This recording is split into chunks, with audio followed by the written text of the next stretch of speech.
Eu estava lendo essa semana sobre o livro A Crise dos Meninos, de Warren Farwell. Você sabe, eu estou escrevendo um livro sobre masculinidade. E quando eu vou escrever sobre algo, a minha tentação é ficar mergulhando em outros algos, para tentar entender mais, ser mais profundo, mais amplo que eu puder.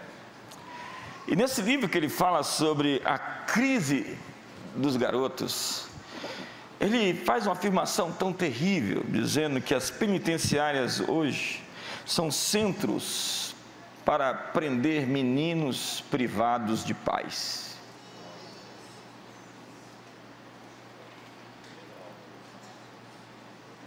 É incrível pensar que a crise número 1 dos meninos, segundo ele, é a ausência de uma referência masculina. Ele acrescenta que a maneira dos meninos expressarem a sua desesperança é por meio da violência. A segunda ferida que ele diz, essa dor, essa crise dos meninos, dos rapazes, é porque eles não têm um homem em casa e por vezes vão para a escola e também não têm um homem como professor. Então, segundo ele, faltam homens para levar os meninos à jornada de se tornarem masculinos, homens de verdade. Porque a masculinidade não é algo que você conquista quando você nasce, é algo que você conquista quando você amadurece. Então há muitos homens que parecem homens, mas ainda são meninos, são garotos, são rapazes buscando afirmação na crise de meia-idade.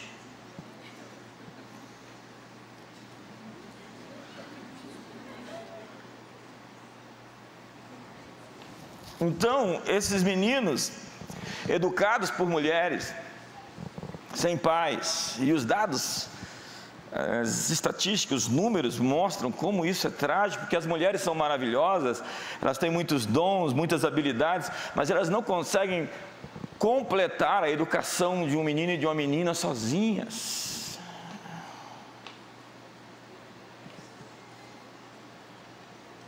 Então eles não têm um homem em casa e tampouco um professor em um sistema educacional feminilizado, e pior, que foi sequestrado pelas feminazes, que querem que os homens renunciem à sua masculinidade, naquilo que eles definiram como masculinidade tóxica.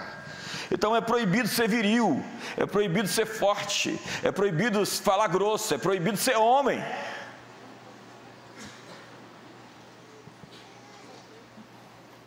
De fato, hoje existe uma guerra contra os garotos. Eles estão perdidos, carentes, são autodestrutivos e estão sem rumo. Eles tentam parecer fortes, mas dentro deles há uma ferida de falta de propósito para a vida.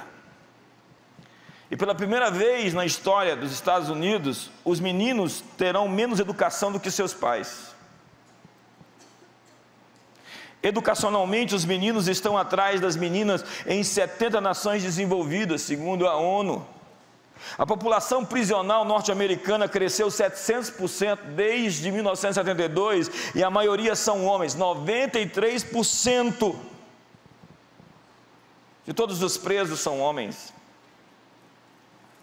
E nós estamos entrando num curto-circuito existencial. No Brasil, segundo o IBGE, os homens estão vivendo menos que as mulheres. E a média é de que as mulheres vivem 7,1 anos mais do que os homens.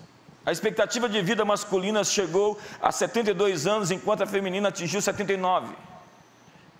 Em 2014, 68% das mortes de 20 a 59 anos eram de homens. E a cada 5 pessoas que morrem entre 20 e 30 anos, 4 são homens.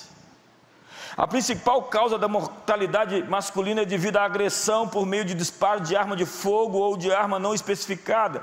E 95% desse tipo de óbito ocorre com homens.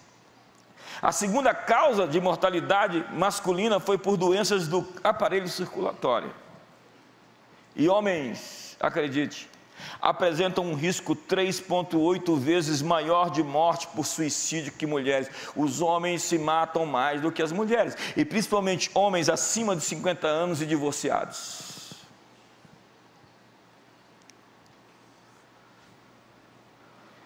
Meninos seguem modelos. Quais são os nossos referenciais? Nosso primeiro referencial é o pai, é a mãe dentro de casa. E meninos precisam de alguém que lhes norteie, que lhes mostre o caminho. Homens serão homens quando estão próximos de outros homens, e não próximos de outros meninos, e nem próximos, criados em um ambiente exclusivamente feminino.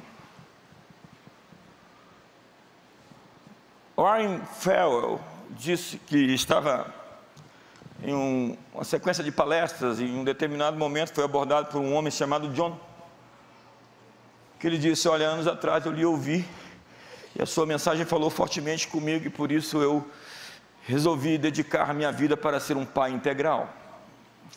Minha esposa estava grávida de um menino, eu estava me separando dela, e eu pedi permissão para ela, depois de te ouvir, para ser pai de verdade, e dedicar 5 anos da minha vida para ser de fato um guia, um progenitor, alguém que desse àquele menino o que ele precisava.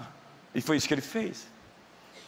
Durante os próximos 5 anos da sua vida, ele se aplicou para ser um pai de tempo integral. Daqui a pouco uma pessoa o aborda, ele pede um autógrafo, e ele diz: sim, claro. Ele diz: não é sobre você, é com ele, o John. Mas ele diz: como? Então ele, envergonhado, abre caminho, e o John lhe dá o autógrafo para a pessoa que lhe pediu, e ele pergunta: o que você faz? Eu não assisto televisão, eu não sei nada de show business, você é uma pessoa famosa? Ele diz: sim, sou. O que você faz? Eu canto. Mas o que você canta? Você faz parte de uma banda? Sim. Nós fundamos uma banda chamada Beatles, meu nome é John Lennon. E você vê as fotos de John Lennon com o seu filho antes de morrer, por vezes dedicando a sua vida para criar um menino.